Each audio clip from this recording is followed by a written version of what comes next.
कांग्रेस शासित हरियाणा के मेवात जिले में मुस्लिम परिवार पर हैवानियत और दरिंदगी की इंतहा की गई है। राजधानी दिल्ली से मात्र 80 किलोमीटर दूर डिंगरहेड़ी गांव में बदमाशों ने रात के अंधेरे में जुर्म और ज्यादती खुला तांडव किया। बदमाशों ने पहले इस परिवार के पुरुषों को बंधक बनाया, फिर महिलाओं और नाबालिग लड़कियों के साथ गैंग रेप किया।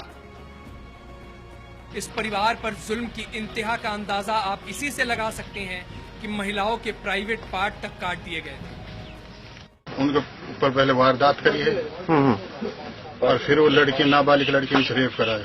अच्छा, लूटपाट भी किया? लूटपाट करी। उनको दोनों को पैरों में कड़ा थे, गले में हंसली थी, कानों में कुंडल थे जी, वो भी निकाले हैं। और लड़की इनके साथ बार बार से कम 3 घंटा हो रहे हैं यहाँ पे दरिंदगी फैलाते रहे।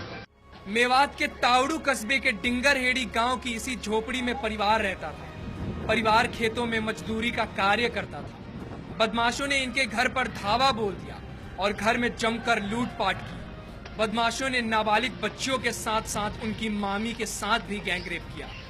उनकी इस हैवानियत और दरिंदगी का विरोध करने पर बदमाशों ने पति और पत्नी की हत्या भी कर दी। जानकारी मिली, लूट हुई है, मर्डर हुआ है, गैंग रेप हुआ है, यहाँ तो दरिंदगी फैलाई गई है। इस घटना ने पूरे देश को हिला दिया है, लेकिन लोगों की चुप्पी कई सारे सवाल खड़े कर रही है। सवाल उठता है कि मीडिया और समाज सेवियों का खून दलितों, आदिवासियों और मुसलमानों की बेटियों की अस्मत लूटने पर क्यों खौलता?